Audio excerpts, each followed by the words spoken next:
Assalamu alaikum and a very warm welcome to everyone who's watching. I am Mubina Noor, a student at US Picas W at the Center and Mehran University of Engineering and Technology.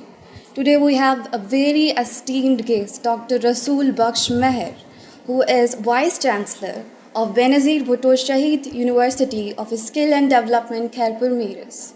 So we will begin with our first question, sir.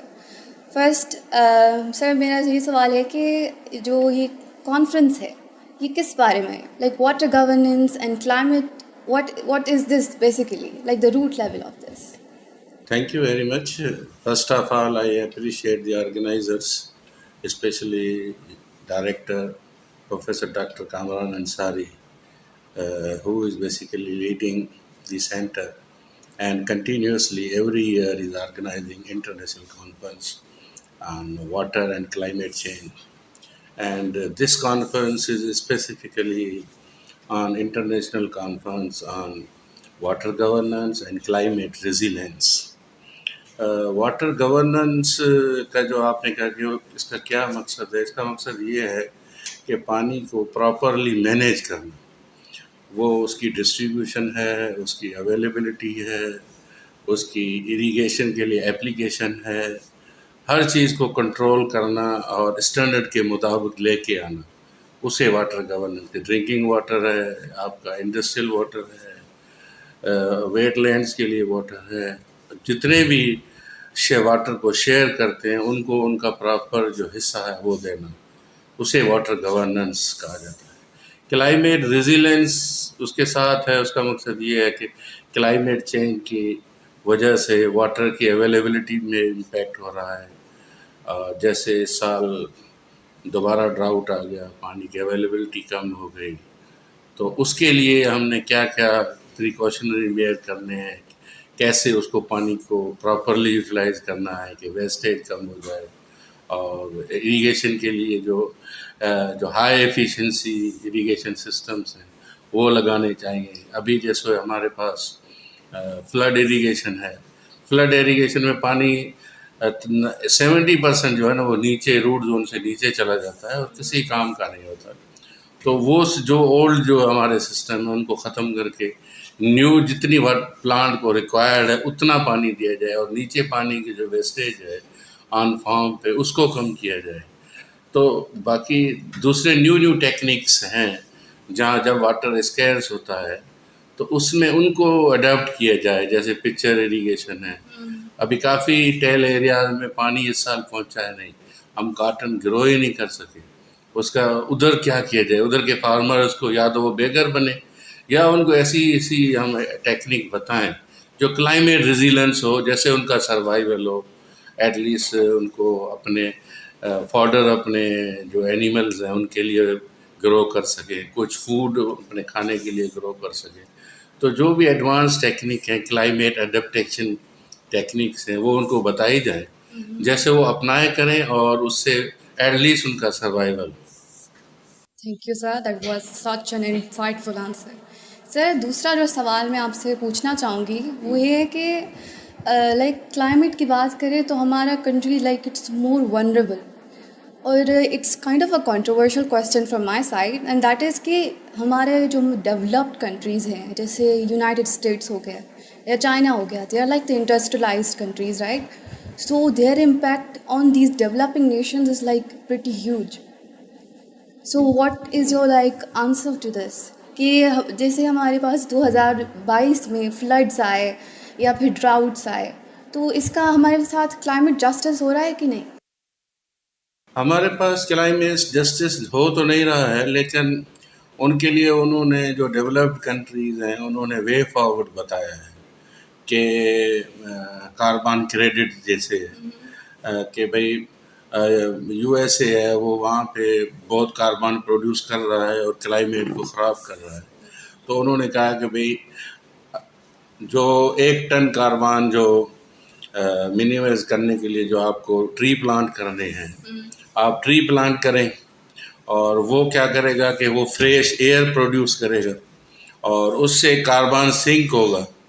तो वो उनको इस तरीके से adjust कर रहे हैं कि आप ऐसे प्रोजेक्ट लेके आएँ जिससे आप कार्बन को सिंक करें। वो उतना प्रोड्यूस कर रहे हैं, वो इधर हमें डेवलपिंग कंट्रीज़ जो वल्नरेबल हैं वो उसमें ऐसी ऐसी स्ट्रेटजीज़ बनाएं कि वो कार्बन को सिंक करें। जैसे आज एक प्रेजेंटेशन में डॉक्टर शेख तनवीर ने कहा कि जर्मनी वालों ने उन्होंने एक केस किया है जर्मनी में कि जर्मनी कार्बन प्रोड्यूस कर रहा है, तो पाकिस्तान में इतने लोग फ्लड की वजह से अफेक्ट हुए हैं, तो उनके लिए जर्मन फंड करें कि वो एटलीस्ट उनको रीसेटलमेंट उनकी हो, उनकी कारवान सिंक हो। तो एक strategies are available. Climate fund भी उन्होंने बनाया है, यूरोपियन यूनियन ने भी बनाया है कि वो प्रोजेक्ट हम लिखें और उसको जस्टिफाई करें और उसके बाद हम उससे उन ऑर्गेनाइज इंटरनेशनल ऑर्गेनाइजेशन से वो फंड लें। लेकिन उसके लिए थोड़ा कैपेसिटी बिल्डिंग इशू है। हमारे लोग प्रोजेक्ट लिख नहीं पा रहे या उनको अवेयरनेस नहीं है।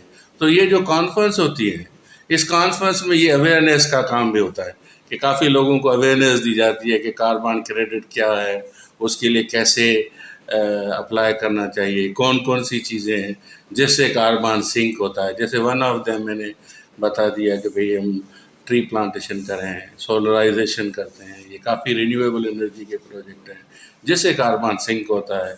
क्योंकि अभी जो बिजली हम प्रोड्यूस कर रहे हैं वो फॉसिल फ्यूल पे कर रहे हैं, कोल पे कर रहे हैं, तो उससे काफ़ी कार्बन की इमिशंस होती हैं। तो वही एनर्जी अगर हम विंड के थ्रू करें, सोलर के थ्रू करें या हाइड्रो पावर के थ्रू करें तो उससे कार्बन नहीं प्रोड्यूस होगा। तो वो जो हम कार्बन के थ्रू कर रहे थे वो आपका माइनस हो जाएगा। तो इस तरीके से लोगों को अवेयरनेस भी दी जाती है through research, through through conference के, ये अवेयरनेस भी होती है। आप डायरेक्टर रह चुके हैं for like since 2015, like since it was formed. So आप लाइक यू आर लाइक ऐसे कि होम कमिंग, आप इधर आए हैं वापस। So what are your feelings, और आपको कैसा लग रहा है? आज मैंने स्पीच में भी यही कहा था कि मैं जो है ना वो गेस्ट, मुझे किसी ने कहा कि you are guest of honour. मैंने कहा I am not guest, I am a host, because this is my alma mater centre, not only centre but Mehran University. Whatever I am now because of the university, because of this center. Sir आपने एक hand pump बनाया था, you remember, like in 2022। Can you talk about that? वो हमने ये सोचा था कि लोग जो फ्लड में जो अफेक्टेड हैं वो कहीं किसी ज़ाहिर फ्लड आता है तो लोग कहीं हाई एलिवेशन में कहीं ना कहीं वो अपने सर्वाइवल के लिए लोकेट होते हैं कि भाई वहाँ जाके रहेंगे, वहाँ पानी नहीं आएगा। लेकिन असल में उनको पानी, फूड उसकी ज़रूरत होती है, तो उसके इर्द गिर्द पानी होता है, तो वो अभी पानी कैसे पिए। और फ्लड के पानी की क्वालिटी ऐसे होती है कि भाई जो फ्लड का पानी होता है उसमें डेड एनिमल भी होते हैं, उसके अंदर एनिमल एक्सक्रीटा भी होता है, उसके अंदर वेजिटेशन, प्लांट, रूट्स और एवरीथिंग होती है। तो उसको वो सारा डिग्रेड होके पानी के अंदर आ जाता है। तो अभी वो लोग जो हाई एलिवेशन पे सेटल होते हैं वो उनको पीने के लिए वही पानी मिलता है, गंदा पानी। तो मैंने कहा कि ऐसा कोई इक्विपमेंट बनाए जो बगैर बिजली के, बगैर किसी मैकेनाइज के, easy to transport, easy to use और बैक्टीरिया फ्री हो। तो वो ऐसा अल्हम्दुलिल्लाह एक आइडिया आया और उसके थ्रू हमने वो हैंडपम्प बनाया। वो पानी को 10-15 फुट से सक भी करता था नीचे से, मतलब वो उसका इनलेट वॉल है, आप थ्रू कर दे पानी में, वहाँ से पानी को सक करेगा। फिर डिफरेंट मेम्ब्रेन्स हमने लगाई थी, उसके थ्रू पास होके हमें मिनरल वाटर देता, अच्छा पानी, बैक्टीरिया फ्री, मिनरल्स फ्री, वो हमें पानी। सर उसकी टेस्टिंग के according, like there are different testing and parameters. जी जी, वो हमने टेस्टिंग किए थे और अल्हम्दुलिल्लाह वो फिट गए थे, क्योंकि उसमें जो मेम्ब्रेन हमने यूज़ की थी अल्ट्रा फिल्ट्रेशन, और उसकी 0.04 माइक्रोन पोरोसिटी है। हालांकि जो बैक्टीरिया होता है उसकी 0.45 माइक्रोन यस। साइज होती है, तो ऑटोमेटिक वो फिल्टर आउट हो जाते हैं। तो बैक्टीरिया भी फ्री होते हैं और काफ़ी दूसरे केमिकल भी रिड्यूस होते हैं। टोटल तो केमिकल नहीं रिमूव कर सकता क्योंकि वो तो आरओ मेम्ब्रेन ही कर सकती है। अल्ट्रा फिल्ट्रेशन क्या करती है कि जो सस्पेंडेड पार्टिकल्स है या कुछ ऑर्गेनिक्स हैं, सस्पेंडेड ऑर्गेनिक्स, वो रिमूव करता है। Alright sir, one last question for you and that is कि हमारे स्टेट में, पाकिस्तान में मोस्टली देखा जाए तो सिर्फ दो ही सीजन्स बच चुके हैं, समर और विंटर। आइदर बहुत एक्सट्रीम लेवल पे समर आती है या फिर विंटर आती है। ऑटम या फॉल या फिर स्प्रिंग का तो नाम ही नहीं है बिल्कुल भी। So like what are your insights according to that?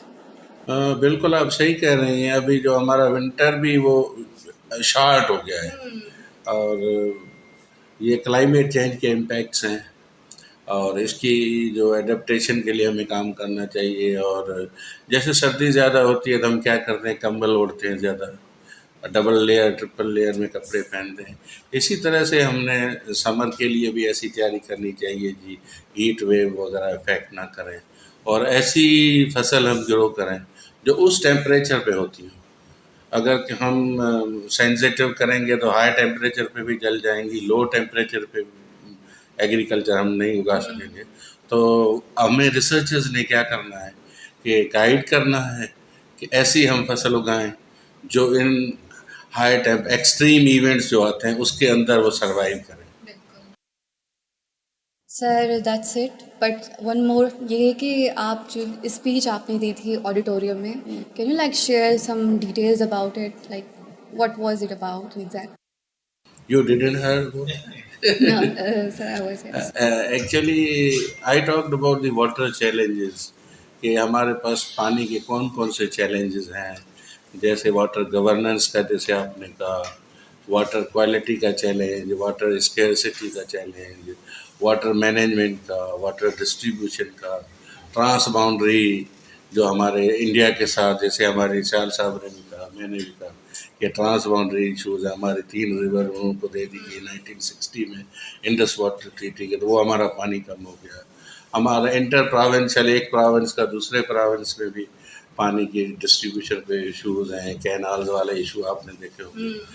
और दूसरा, उसको छोड़े हम प्रोविंस के अंदर भी जो हेड पे वो ज़्यादा पानी ले जाता है, टेल वाले को पानी नहीं मिलता। So there are lot of challenge. Water quality का इशू मैंने बोला था कि जैसे हमारे जो भी शहर हैं, दरियाए सिंध जहाँ से गुजरता है, तो उनका गंदा पानी untreated domestic and industrial waste water वो भी दरिया के अंदर वो मिक्स कर रहे हैं। तो उससे क्या होता है कि वो गंदा पानी ज़्यादा हो जाता है और फ्रेश वाटर कम हो जाता है, तो उसकी क्वालिटी बहुत ख़राब हो जाती है। उसके अंदर एंटीबायोटिक रेजिस्टेंट बैक्टीरिया है, इमर्जिंग कंटामिनेंट्स हैं, जो केमिकल्स हैं, वो cannot be treated through the conventional water treatment system. उसके लिए स्पेशल ट्रीटमेंट रिक्वायर्ड है, लेकिन हमारे मुल्क में तो कहीं भी स्पेशल ट्रीटमेंट नहीं हो रही। हम वो कन्वेंशनली जो slow sand filter, rapid sand filter, वो तो टर्बिडिटी को तो रिमूव कर सकते हैं, लेकिन इन कंटामिनेंट्स को नहीं रिमूव कर सकते। उसके लिए भी we have to go for ultra filtration और something like DU levels so of they the can remove those contaminants. alright. So I Sir, talked about this. yes, I see. Sir, your valuable words. It was such insightful interview for us. Thank you. और mute FM की तरफ से बहुत बहुत आपका शुक्रिया, like you were here, Thank you. and this concludes our interview with you. So for now,